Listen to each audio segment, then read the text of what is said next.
Kahit alam ni immigration officer isa sa pinaka-sensitive na tanong na pwede niyang itanong sa'yo, may history ka ba ng overstaying?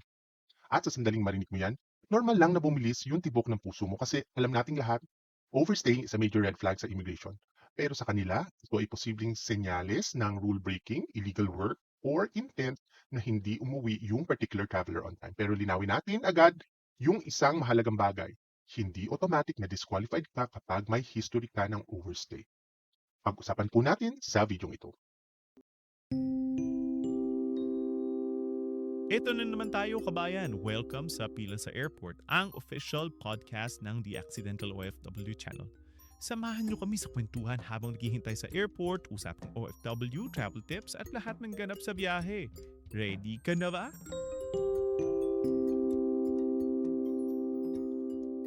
Doon sa mga kaso ng overstay, ang mahalaga ay paano ito nangyari at paano ito na-resolve.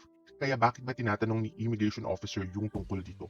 Simple lang yung reason, gusto nilang malaman kung ang dating overstay mo ay pwedeng aksidente or misunderstanding, result ng emergency, or pattern ba ito ng paglabag sa immigration rules. At malaking pagkakaiba yun.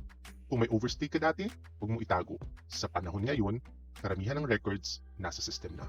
Mas naging problema kapag sinabi mong wala tapos lumabas na meron pala. Sa immigration interview, honesty beats perfection. Kung tinanong ka tungkol dito, ang pinakamahalagang gawin, huminga muna at maging kalmado. Isipin na hindi ito interrogation, ito ay verification. Yung tamang approach dito, maging direct, maging factual. Halimbawa, oo, may overstay ka noon, sabihin mo kung kailan, kung saan at bakit, walang paligoy-ligoy.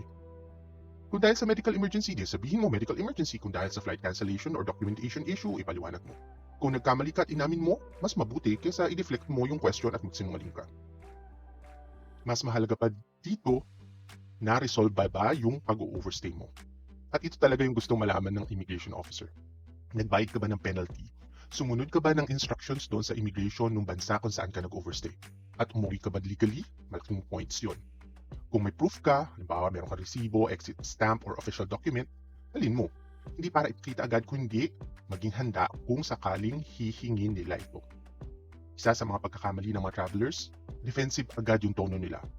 May iba biglang nagagalit, nahihiya, or sobrang mag-explain. Pero tandaan natin, hindi nila hinihingi yung buong emotional story mo. Ang gusto nila ay klarong facts at assurance na hindi na ito mauulit.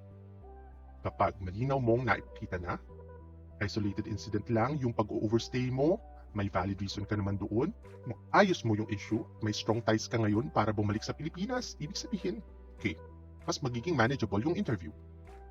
So, mga ka-OFW sa episode na ito, gusto kong ipaalala sa inyo, yung past history mo ay hindi automatic na sentensya sa future travels mo.